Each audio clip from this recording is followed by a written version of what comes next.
let's take a look at the two most special right triangles that there are. The first special triangle is called a 30, 60, 90 triangle, and it's special because it comes from an equilateral triangle. And if you remember, an equilateral triangle has all sides that are the same length. So if one side is 7, all sides are 7. If one side is x, all sides are x. If one side is 2x, then all sides are 2x. And it also means that all of those angle measures then are going to be the same as well. So when we take the 180 degrees that make up the interior angles of a triangle, divide it by 3, that's where every angle is going to be 60 degrees. Now the 30, 60, 90 triangle comes in when we take this equilateral triangle and cut it in half. What I mean by cutting it in half is drawing the altitude from the top vertex down to the base of the triangle. What that does is it creates a 90-degree angle here. This angle will be 60 degrees, and since we cut that top angle in half, this angle will be 30 degrees as well. Hence the name 30, 60, 90. Now, the thing about those 30, 60, 90 triangles is they have this special relationship between all of the sides. If we think about the hypotenuse over here, having that length of 2x, then the base of the 30, 60, 90 triangle is not going to be 2x. The entire side of the equilateral triangle was 2x. This side is going to be half as big as that, so it will just be x. Then, to find the height of that 30, 60, 90 triangle, we can use Pythagorean theorem.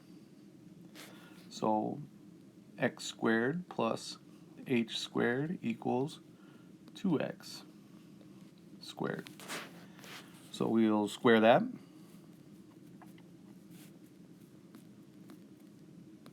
Get the h alone. And then square root both sides. So h is going to equal the square root of 3 times x, which is pretty handy for us that now we have this relationship that the height of that triangle is going to be square root of 3 times whatever x is. So just to reiterate that if we're talking about any 30, 60, 90 triangle, there's our 30-degree angle, our 60-degree angle, and then here's our right angle. If we let the smaller side be x, then the hypotenuse of the triangle is going to be twice as big as x, and the longer leg is going to be whatever that short side is times the square root of 3. So here we have a 30, 60, 90 triangle, and we want to find all of the missing sides. Our shortest side is 1, which means the hypotenuse is the longest side, 2. And the longer leg is going to be square root of 3 times as big as the smaller side. So 1 times square root of 3 is square root of 3. Now, of course, you're going to have to become very familiar with this relationship, this 1, 2, square root of 3.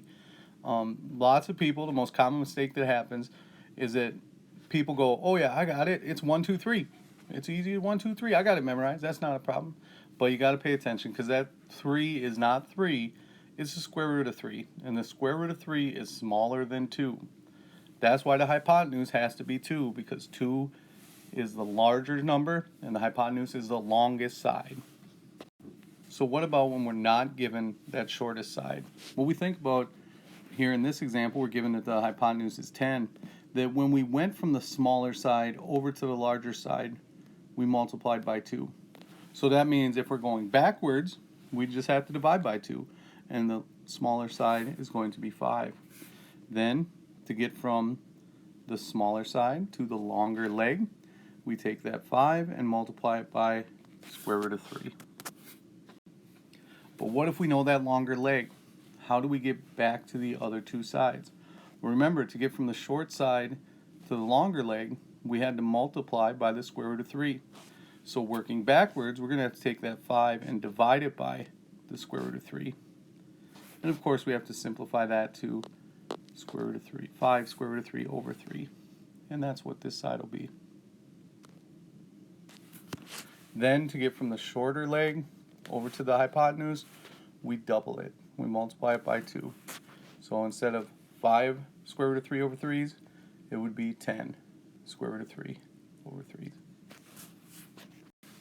The other special triangle that we have is the 45-45-90 triangle. And it gets its name for the same reason, that here's our 90-degree angle. The other two angles are going to be 45 degrees and 45 degrees. And since these two angles are the same, that means that their opposite legs are going to have the same value as well. So whatever this one leg is, so is the other one. And we need to find out what's then going to be the relationship of that third side. And just like before, we can use Pythagorean theorem. X squared plus x squared is going to equal this third side, c squared. So over here we have 2x squareds. And when we take the square root of both sides, we get the square root of 2 times x.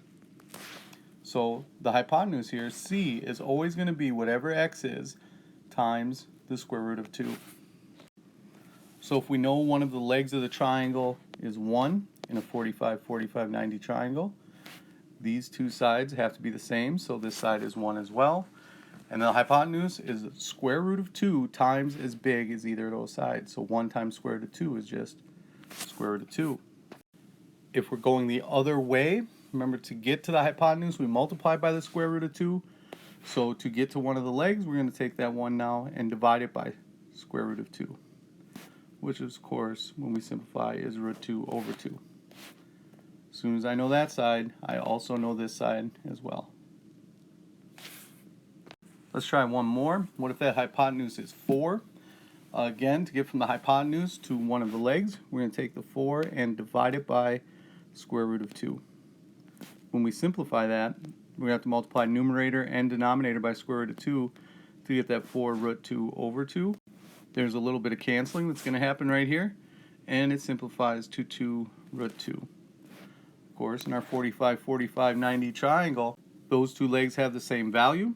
Since the base is 2 root 2, so is this side.